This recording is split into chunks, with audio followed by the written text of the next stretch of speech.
Let's deep dive into your application process and even GMAT preparation, which is going to be like a very detailed segment also. Yeah. What I want to understand now is, let's say, let's make it very simple. Okay, so if there is someone like me, let's take an example. I want to go for an MBA next year in 2025, which is the August 2025 batch.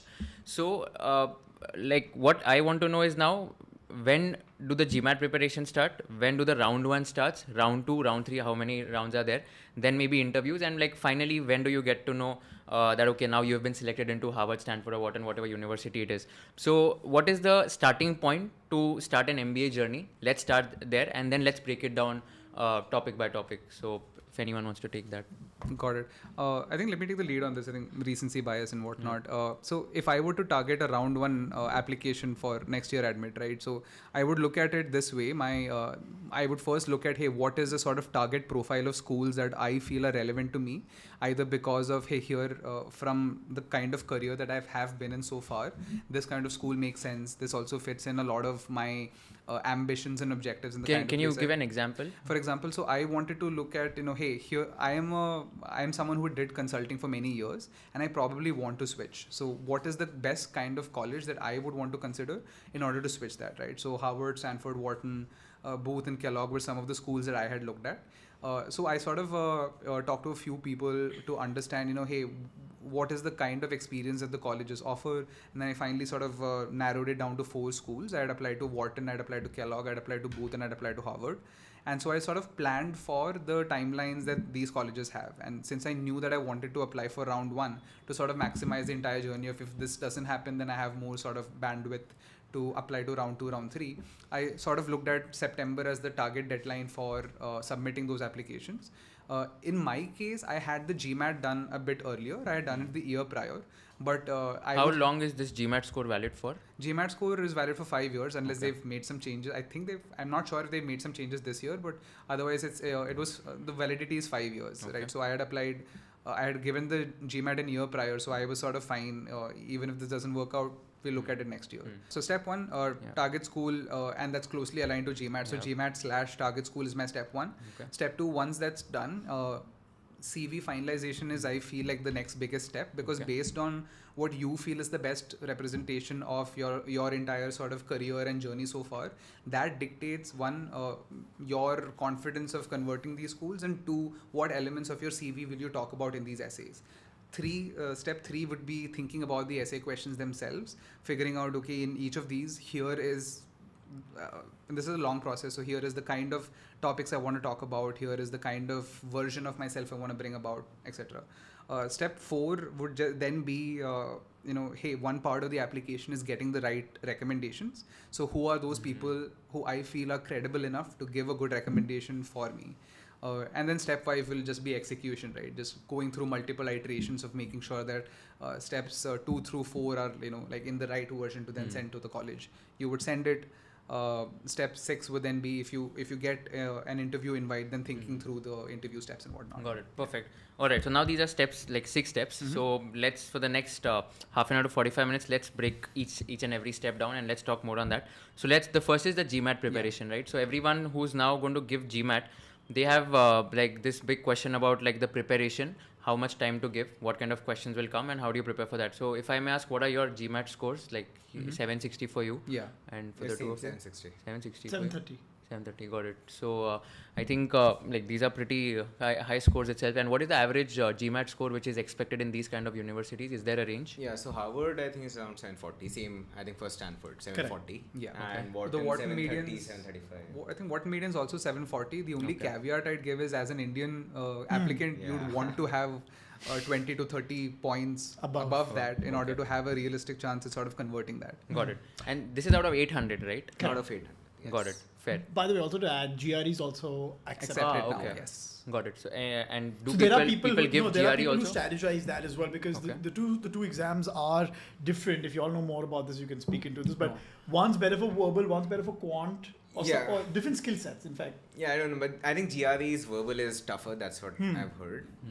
It's more GRE's vocabulary based. I believe. Yeah, but I also don't know a lot about it. But because I just prepared for GMAT. But GRE I think is better for people who have engineering backgrounds, is what I've heard. Correct. Because people also give GRE for masters in science. Correct. So it's for both. It's for both MS and MBA. So it's sort of a exam which caters to both kind of people. GMAT is only for MBA. Any idea how many people in your batch would have given a GMAT versus a GRE? I think it'd be 80% GMAT. Yeah. Okay, so majority of them give GMAT. But just to clarify, in the eyes of the admissions department, they see it like for like, so that's okay. I don't think that they differentiate on that basis. But of course, the thing is that when a GRE number comes in, it's just that what does a 760 in GMAT equate to sort of a high score in GRE, and so each of them have their own different strengths as well. But yeah, both are pretty well accepted. Got it. Perfect. So let's talk about the GMAT preparation then. So how did you study for your GMAT, and how many months did you give, and what are some of the, did you join coachings for that, and did you do it self-study, or maybe if you So can wait, throw let some me just light give on a couple of clarifications about the GMAT. So one thing is that you can take the GMAT, it's unlike the CAT, right? Unlike the CAT, GMAT is not scheduled on any particular day. There are centers, you can just book you can book an online, you can book an appointment. In fact, now during COVID, I don't know if they did away with it or not in your time, but then an online GMAT and an in-person GMAT. Yes. But both are computer-based tests. One is you do it on your own laptop or PC or whatever. The other ones you go to a center and you do it on their machine. But there are slots 365 days, and you can take the GMAT at your own choosing whenever you're comfortable. Big difference, right? Okay. Big difference. A and CAT B, is once in a year. Correct, once a year in November. And the difference is that GMAT you can in fact take multiple amount of times, up to a max of 5. I think it was 5. 5 or something of that sort. But you can keep taking it in, and you can choose to submit your best score. So it's not a fix that your last score is your best score kind of stuff. You can submit your best score. That's one. So just critically different, which is why I took it a bunch of times, and then I was like, okay, I'm 730 is where I'm going to get at it, so I got to make the most of it. So that's key, right? Because because one challenge, interesting thing about GMAT is you get the score right away. You finish the exam end of the score, which is good and bad, but it's unnerving.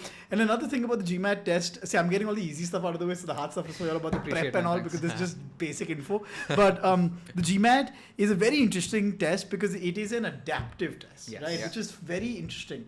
It is like your Q1 will come up the way, and it's multiple choice only. Say it's math, whatever. Q1 comes up.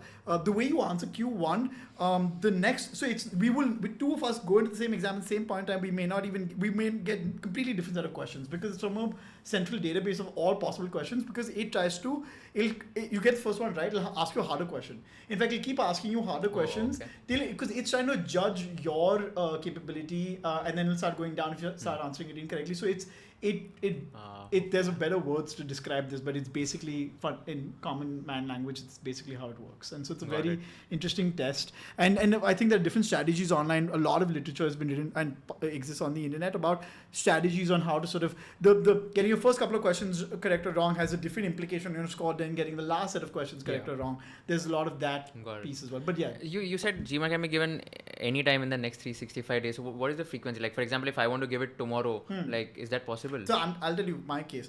I decided to do the MBA in May of 2020, and I applied in round 1. So by September, I'd done application, but I decided. So I start studying for the GMAT in May. And of course I worked on my essays for the last 1 month, which is very less.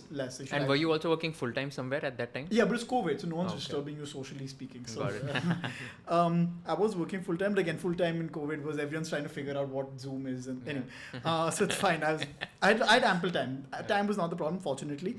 But I took the GMAT, I think 3 or 4 times so I took it. I felt like I could improve it. I studied a bit more. There is some rule on how quickly can you have successive GMAT appointments. I can't take one now, take one tomorrow. There's some rule, and they keep evolving that. But within X, I think it's 2-week period or whatever, you can keep taking it a number of times till try to improve. So every 15 days is what something I assume. of that sort, subject to not what the rules on the website says. Got it. And what is the cost of taking this examination?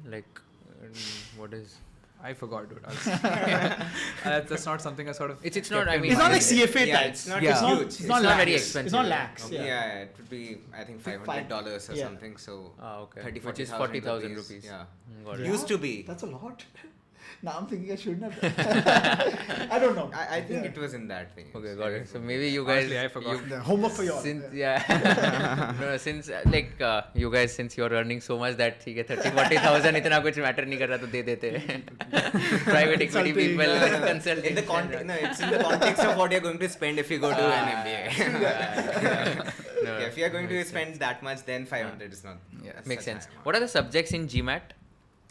So as you were saying, so there's verbal and there's math. Okay. So verbal would Only it has two subjects. Only two subjects. Verbal is focused on your capabilities in English language. So it has, I think, three subparts to it. One is reading comprehension. Then there are two others, Sentence which correction. I don't remember. And logical interpretation. Yeah. Logical interpretation. Basically, it's you have some paragraphs. The reading comprehension one is they give a paragraph, you have to understand the paragraph, and then there are subsequent questions on it. The sentence correction is sentence corrections. There might be some grammatical error or some error in that sentence. And then the third one is... Yeah, in the logical one, they'd ask stuff like, hey, if this is an argument, is the premise strong? Can you strengthen it? Can you weaken it? Yeah. What is a reasonable insight or inference that you can derive, etc. Yeah. No, Is GMAT simpler than CAT, by the way? I think so. I think would so, agree, yeah, yes. Did anyone of you give CAT by any chance? Did you did not even No. think? Got it. No, but I think CAT requires... We had a unanimous yes that it's easier, but none of us have actually. Yeah, but I have the context. So my brother has given CAT. Yeah. So he did his MBA from IIM Ahmedabad. So he has prepared for CAT. And I've seen multiple other people prepare for CAT. And I think that's a totally different ball game. Okay. You actually have to take coaching for that. That's what I feel. There's so many coaching centers which have gotten developed because of that. I think with all Indian exams, it also requires a lot of rote learning, which is, I think, not required as much in GMAT because it's more logical and you have the entire question in front of you and you have to take the answer from that question itself, not bring in some outside and understand, or at least memorization of a lot of Yeah, a stuff. key thing of GMAT prep is actually pattern recognition more than anything else. Like what he said, it's not rote learning because there's no rules per se other than you have to remember your geometry in math, some formula you have to remember at best.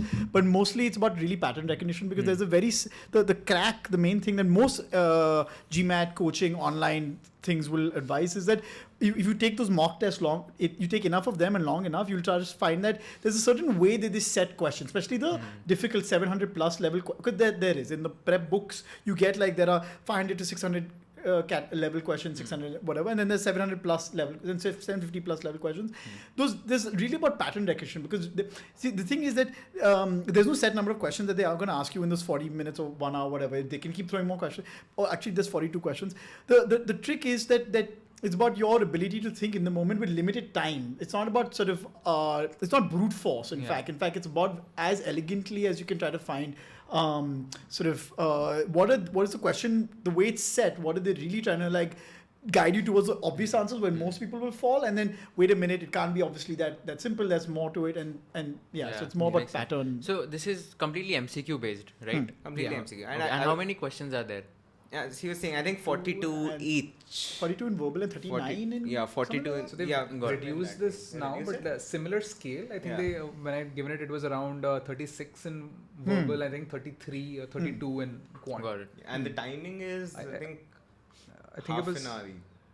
no, it was 1 hour each. 1 hour each. Yeah, 1 and hour. you decide So which it's a section you want to do I for think something all like of this that. information is very readily Got available. it. I think Yeah, you and it's go on also GMAT it's very website. dynamic. It keeps changing now. The Okay. pattern of Yeah. GMAT is now slightly different, so don't have those exact sort of figures top of mind. I'm Got just trying to recall from the time I had given it. Yeah, And- but Yes, I think the preparation is pretty Very straightforward. similar. The way to Yeah. prepare is, I think, in twofold. So the first part is you understand what the exam is about. So they have a full GMAT guide, which is a thick book with all types of different questions that they ask, historical questions that have been asked in GMAT, and as you were saying, they're categorized by the score level.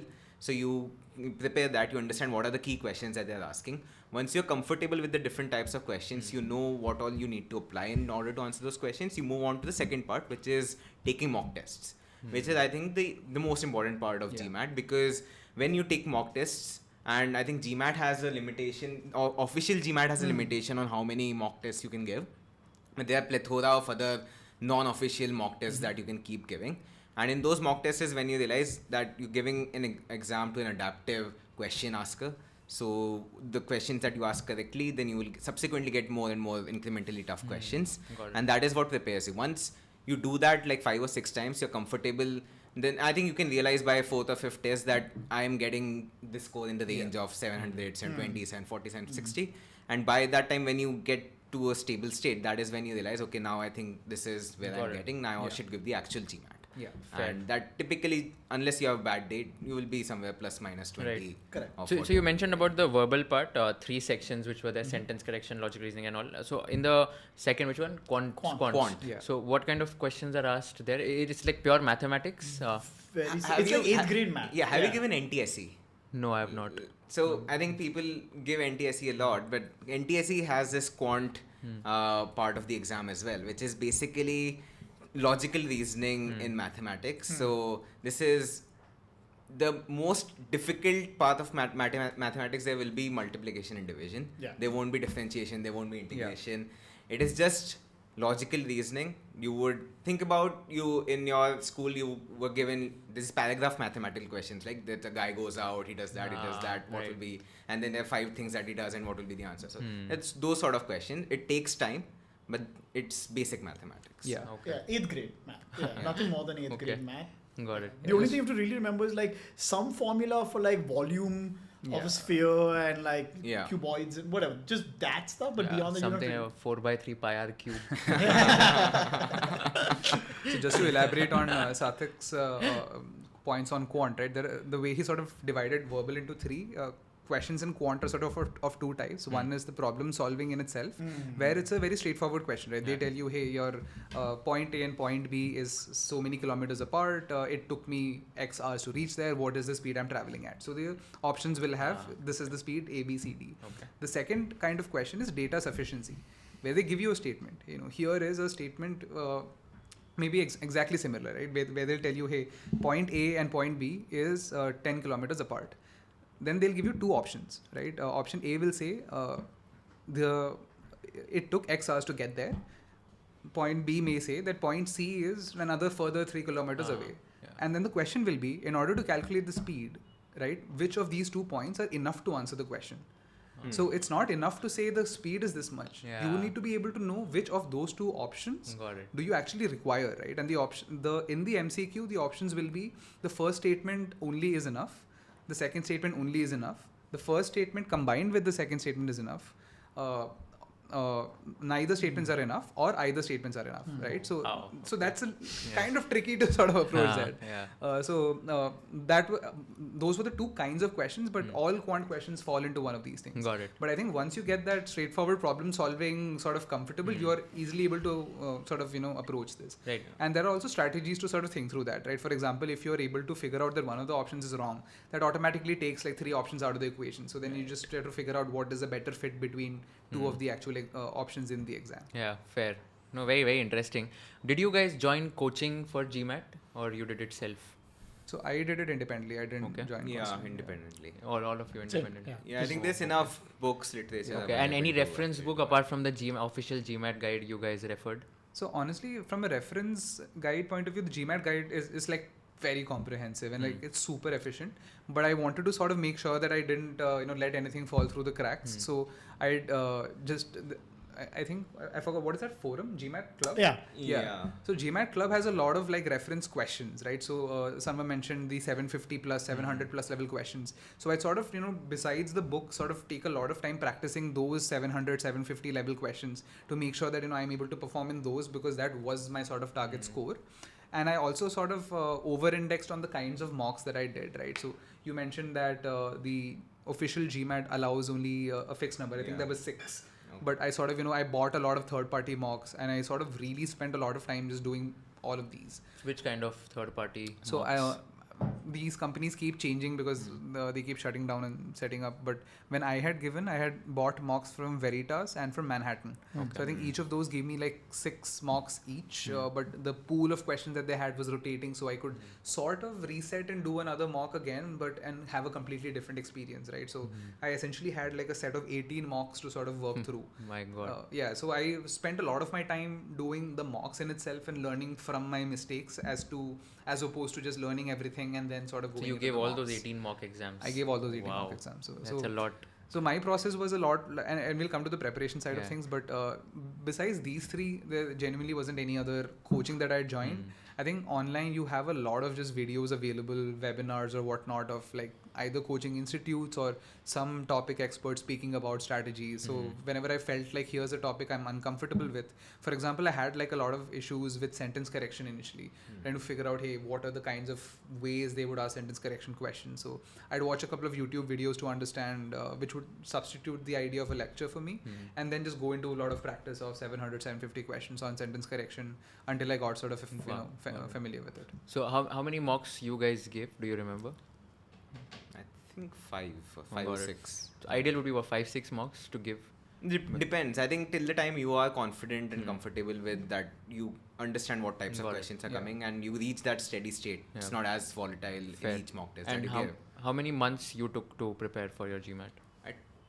Took, I think, 1.5 or 2 months. Okay, that's So it. initial 2 or 3 weeks was the first part which I was describing. So getting to understand what Yeah, the exam is about, and the remaining 3 weeks for mock tests. Wow.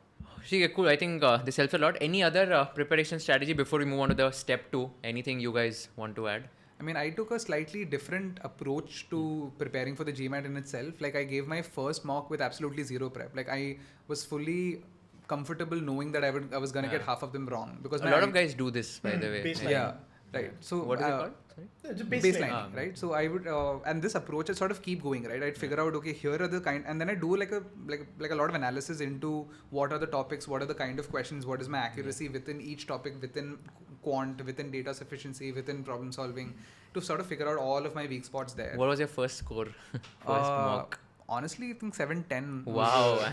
This is a good score. I mean, first mock में 710. I think it's doable. I think Wow. that is like for most of like Indian aspirants, I think it's a reasonable first attempt ho jata hai. Like a lot of my friends also had given their first attempts. I think their ranges were also in the 680 to 720 range. So did that, and then I sort of used these 18 mocks as like a baselining plus, right? Every time I'd give a second mock, I just try to do my best of just trying to figure out the weak spots and do like learning for it. But even if I had not completed it, all of it, I would just jump into the second ones. So one, I would do that, and second, one pitfall I realized was the official GMAT mocks are actually really misleading. I don't know if you guys felt that. I want to hear your perspectives, but like from my own experience and from the couple of folks who had actually given this, they actually give a very easier impression as to what the actual exam is going to be. Like in my case, I had given the official GMAT ones and I gotten like super high ones. I think it reached like 780 at one point. And then my final was like much tougher. Like the actual experience of giving the questions, I knew that I had to think at a much more harder level. And this experience resonated with a few others. So I wouldn't just, so based on those sort of, n equal to 3 sample, just don't rely on only GMAX, right? That's the reason I sort of invested in the other ones, because they were claimed to be harder than the actual exam. So I wanted to practice on the harder ones to make sure that the actual exam was sort of similar. So those were the two things I sort of did differently as opposed to just, prepare topics and give exams. Got it. Yeah, very, very interesting and insightful. Perfect. So I think we've covered a lot on the GMAT prep and strategy part. Let's move on to the step 2. So step 1 now, GMAT is done. Yeah. Now step 2 is the application process, right? So if you learned something new from this video, do share it with your friends and subscribe to this channel so that we can bring you the best content possible. Also, if you want to watch this entire episode, click on the link in the description box and you can go to Kushal Lodha YouTube channel and watch the entire podcast episode. Thank you so much for watching this and have an amazing day.